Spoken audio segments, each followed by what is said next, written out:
دونوں کی تفتیش اس وقت کریں جب آپ کا کوئی ان سے معاملہ ہو. معاملے کا مطلب ایک آدمی نے بیوی کو چھوڑ دیا, اب وہ آپ کی ہمشیرہ کے لیے یا آپ کی بیٹی کے لیے اس نے نکاح کا پیغام بھیجا ہے, اب آپ تفتیش کرو بھائی پہلی والی کو چھوڑا کیوں. ایسا نہ ہو تم غلط ہو تو پھر تو تم اس کو بھی چھوڑ دو گے. یا طلاق ہو گئی خاتون کو, اب آپ اس خاتون سے نکاح کرنا چاہ رہے ہو, پھر تفتیش کرو کہ بھائی تمہارے پہلے میاں نے تمہیں چھوڑا کیوں. یہاں آپ کا جب تک معاملہ نہ ہو تو آپ کو اس وقت تک تفتیش کرنے کی اجازت نہیں ہے. اور یہ جو کمنٹ زیادہ ہوتے ہیں نا, جو مشہور لوگ ہوتے ہیں, جب ان کے ہاں طلاقیں ہوتی ہیں تو اس وقت یہ معاملہ زیادہ ہوتا ہے. کوئی خاتون آئی میرے سے ملنے کے لیے, بہت پرانی بات ہے, وہ کوئی مشہور فیمس خاتون ہے, ان کے کہیں ڈیورس کا مسئلہ چل رہا تھا, وہ آئیں انہوں نے مجھے بتایا میرے میاں نے یہ کیا, میرے میں یہ کیا, بہت انہوں نے ظلم کی داستانیں بیان کی. صحیح کہہ رہی ہوں گی واللہ عالم. تو میں نے کہا بھائی اگر آپ صحیح کہہ رہی ہو تو یہ بہت غلط ہوا ہے. تو لیکن اس خاتون نے کہا کہ مسئلہ, وہ کوئی مشہور خاتون تھی نا, انہوں نے کہا مسئلہ یہ ہے کہ اب میں نے ڈیورس لے لی, اس نے دے دی, پبلک معاف بولو نہیں کر. اس نے بتایا کمنٹس یہ میرے بارے میں آ رہے ہیں. تو بھائی ایک اور میاں جو ہے نا اس کا وہ گھنا بنا ہوا تھا. یعنی لوگ یہ کرتے ہیں, آپ کو کیا پتا کس کا تذکرہ ہو رہا ہے, تو اس میں کوئی غیبت کی بات نہیں ہے.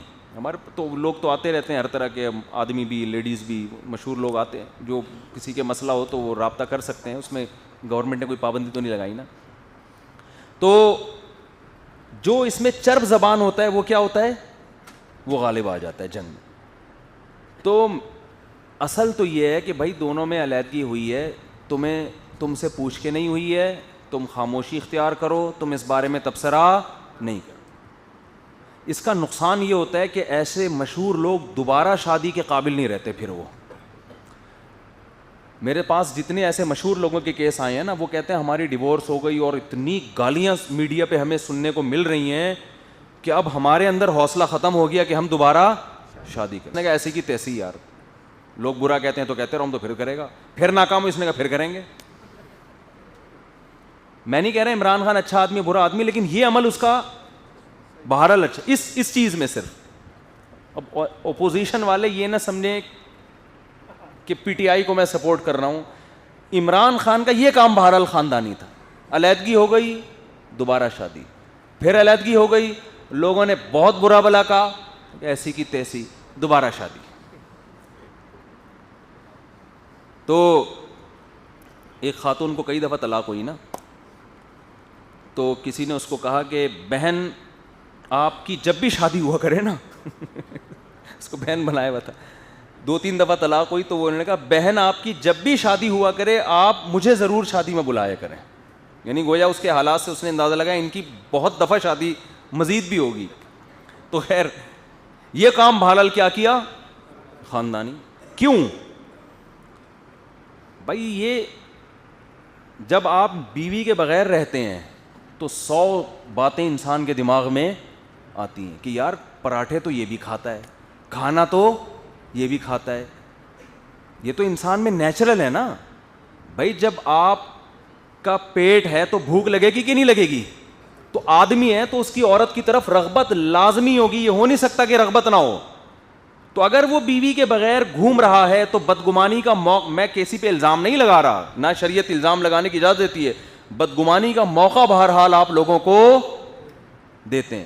تو نکاح کرنا اس کی علامت ہے, آپ بدگمانی کے دروازے بند کر رہے ہیں. اجازت نہیں ہے کہ آپ کسی کے بارے میں بدگمان ہوں, لیکن یہ بھی تو اجازت نہیں ہے کہ آپ بدگمانی کا موقع دیں لوگوں کو. نبی صلی اللہ علیہ وسلم ایک خاتون کے ساتھ تنہائی میں کھڑے ہوئے, کسی نے دیکھ لیا, آپ نے ان صحابی کو بلایا, فرمائے میری زوجہ ہیں. ان صحابی نے کہا یا رسول اللہ میں کیسے آپ پہ شک کر سکتا ہوں.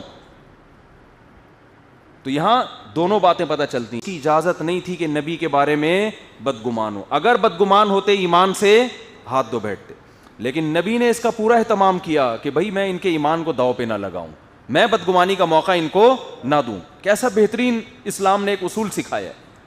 تو جو بغیر نکاح کے زندگی گزار رہا ہے, کھا بھی رہا ہے, پی بھی رہا ہے, پراٹھے بھی پھوڑ رہا ہے, تو ہمیں تو اجازت نہیں ہے کہ ہم بدگمان ہوں اس کے بارے میں کہ یہ غلط راستہ اختیار کرتا ہوگا, ہمیں اجازت نہیں ہے, لیکن اس کو بھی اجازت نہیں ہے کہ بدگمانی کا لوگوں کو موقع دے. بھائی اگر استطاعت ہے تو نکاح کر لے.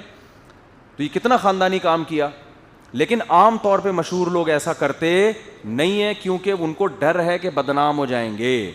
ان کو یہ ڈر بدنامی کا پتہ ہے کیا ہوتا ہے؟ جو مشہور میرے سامنے جو خاتون آئی تھی, انہوں نے کہا کہ مجھے ڈر یہ ہے کہ پھر میں نے دوبارہ نکاح کیا اور خدا نہ خواستہ دوبارہ یہ بریک اپ ہو گیا تو پھر تو پبلک مجھے چھوڑے گی نہیں. حالانکہ اس کا امکان بہرحال ہوتا ہے. نکاح میں 1% چانس ہوتا ہے کہ آپس میں دونوں کی انڈرسٹینڈنگ نہ ہو. یہ ہوتا ہے نا امکان, یہ تو ہر جگہ ہوتا ہے امکان.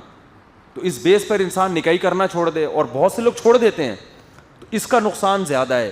اب آپ مجھے بتاؤ کہ اس بیس پہ نکاح ہی نہ کرنا کہ کہیں علیحدگی ہو جائے گی. ایک ہے کہ آپ نکاح کر کے رسک لے لیں, اس میں نقصان ہے کم ہے, لیکن اس بیس پہ کہ کہیں ایسا نہ ہو کہ انڈرسٹینڈنگ نہ ہو اور ہمارے جو ہے طلاق ہو جائے گی, اس بیس پہ نکاح سے اجتناب کرنا, اس میں نقصان زیادہ ہے. کیونکہ ڈیزائرز تو موجود ہیں, گناہ کی طرف خیالات تو بہرحال ہر ایک کے جا سکتے ہیں. تو یہ وجہ کیا ہے؟ یہ ان مشہور لوگوں کا قصور نہیں ہے, یہ قصور قوم کا ہے کہ وہ لوگوں کے نجی اور ذاتی معاملات میں گھستی کیوں ہے. اور میں یہاں بھی ایک بات آپ کو بتا کے پھر اصل موضوع کی طرف جلدی سے آتا ہوں.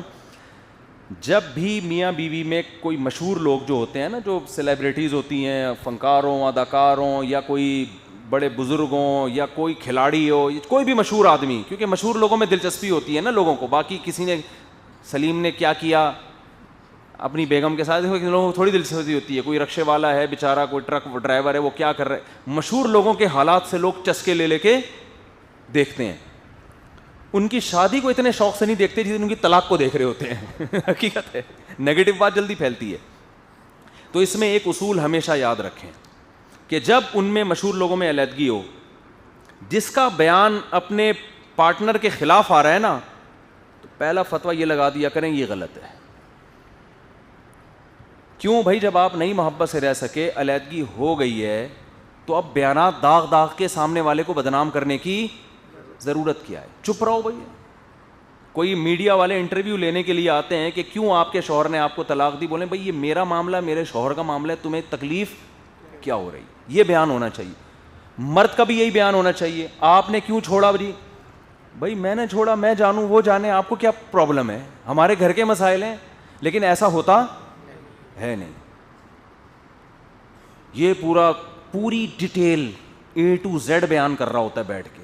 یہ خود غلط ہے کہ ایک عورت آپ کے نکاح میں رہی ہے, اللہ میاں نے میاں بیوی کو ایک دوسرے کا لباس قرار دیے, پردہ ڈالو ایک دوسرے پر, اور آپ ساری دنیا کے سامنے اس کو رسوا کر رہے ہیں. ایک بزرگ کا بڑا زبردست واقعہ تھا نا, وہ بیوی سے بہت تنگ تھے. لوگ جب وہ گھر سے نکلتے, لوگ ان کے چہرے کو دیکھ کے اندازہ لگا لیتے کہ گھر کے حالات سیٹ.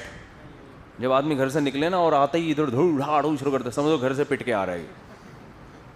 تو لوگوں نے ان سے کہا جی بتائیں آپ کی بیگم میں کوئی مسئلہ ہے؟ انہوں نے کہا نہیں بھائی. بالآخر علیحدگی ہو گئی, طلاق دے دی انہوں نے. تو لوگوں نے کہا آپ نے پھر, اچھا وہ بتاتے تھے بھائی اچھی ہے میری بیگم بہت اچھی. لوگ دیکھ رہے تھے کہ اچھی ہے, تو پھر یہ عجیب سے کیوں ہوتے جا رہے ہیں؟ ٹھیک ہے, ڈپریشن میں جا رہے ہیں. بالآخر انہوں نے چھوڑ دیا اس کو. تو لوگوں نے کہا جب اتنی اچھی تھی تو آپ نے چھوڑا کیوں؟ تو اب بتائیں اس میں کیا خرابی ہے؟ انہوں نے کہا میں نہیں بتاؤں گا. انہوں نے کہا حضرت نہ پہلے بتا رہے تھے نہ اب بتا رہے ہیں. انہوں نے کہا پہلے وہ میری بیوی تھی, اس کے راز فاش کرنا یہ اپنے آپ کو بے لباس کرنا ہے. دنیا بھی ہنستی ہے نا, مذاق اڑاتی ہے. اب اس کی بیگم ایسی, خود میرے سامنے بول رہا تھا. آدمی کی عزت اسی میں ہے کہ لوگ یہ سمجھیں اس کی بیگم اس کے ساتھ بہت اچھی ہے, اس سے آدمی کی عزت ہوتی ہے. اور عورت کی بھی عزت اس سے ہوتی ہے کہ عورتیں کہیں کہ اس کا شوہر بہت اچھا ہے. عورتیں گڑبڑ یہ کرتی ہیں, اپنے میاں کی برائیاں کر کر کے یہ سمجھتی ہیں میں ہمدردیاں بانٹ لوں گی. ایسا نہیں ہے. جب آپ اپنے میاں کی برائیاں کرتی ہو نا, اس وقت تو عورتیں بڑے غور سے سنتی ہیں, لیکن ان کے دل میں عزت ختم ہو رہی ہوتی ہے کہ اس کا میاں سالہ 2 نمبر آدمی ہے. تو عورت کی تو عزت اس کے میاں سے ہوتی ہے. ہر عورت چاہے کاش میرا میاں بھی ایسا ہوتا. ٹھیک ہے نا. تو اپنے میاں کی دوسروں کے سامنے اتنی تعریف کرو, عورتیں جلیں تپیں, بولے یار یہ بہت خوش قسمت ہے, اتنے اچھے آدمی کے پاس چلے گئی. بے شک وہ اچھا نہ ہو, تو یہ کھوپڑی استعمال کریں گی تو یہ باتیں سمجھ میں آئیں گی نا. خود ہی اس کو رسوا کر کے تو پھر خود ہی بدنامی ہو جاتی ہے. اور یہ خوب ذہن میں رکھو, جو عورتیں عورت کو شوہر کے خلاف ورغلا کے نا, اور آپ کی باتیں سن کے ہاں تمہارا میاں بڑا نالائق, بہن تم صحیح کہہ رہی ہو, طلاق دلواتی ہیں نا, اس کے بعد ان میں سے کوئی بھی آپ کو سپورٹ نہیں کرے گا, نہ کوئی پیسے دے گا, نہ کوئی اپنے میاں سے کہے گا اس بہن سے تم شادی کر لو, میری اس بہن سے, اب تم خرچہ باندھو, گھر اجڑوا کے اس کے بعد بالکل پیچھے ہٹ جائیں گی. تو اس کا طریقہ یہ ہے کہ بھائی نہ آپ اس سے, ہاں وہ ان بزرگ نے کہا کہ پہلے یہ میری زوجہ تھی, اس وقت اس کی برائیاں کرنا اپنی بدنامی, اب میرا اس سے تعلق نہیں ہے, اجنبی ہے, تو دنیا میں پتہ نہیں کتنی طرح, میں کیوں کسی خاتون کے بارے میں باتیں کروں. تو یہ مضمون حدیث سے بھی ثابت ہے, قرآن سے بھی ثابت ہے, اور عقل بھی یہی کہتی ہے. تو اس کلچر کو فروغ دینا چاہیے. یہ جو چسکے لے رہے ہوتے ہیں نا, ڈیورس جب علیحدگی ہوتی ہے تو پھر بیٹھ کے تبصرے, یہ بالکل غلط ہے. تو میں ان مولانا کا واقعہ سنا رہا تھا, دیندار آدمی, پہلی زوجہ کو علیحدگی ہو گئی تو وہ اتنا لوگوں نے بدنام کیا کہ یہ مولوی ایسے, یہ یوں ایسے, تو وہ شادی نہیں کر رہے تھے. تو میرے سے ان کی دوستی ہو گئی. میں تو کیا ہوا ہے کہ جی اتنے ہٹے کٹے ماشاءاللہ, انہوں نے میرے مشورے پر طلاق یافتہ سے کر لی شادی. میں نے کہا کنواری سے نہیں کرو, طلاق یافتہ سے کرو. اس کا بچہ بھی تھا نا, تو میں نے کہا اب کیا ہوگا کہ وہ بیچاری مجبور بھی ہوگی, تو وہ تمہارے ساتھ وہ گزارا کرے گی, کمپرومائز کرے گی, کوئی اگر تم میں کوئی خامی ہے بھی تو برداشت کر لے گی وہ.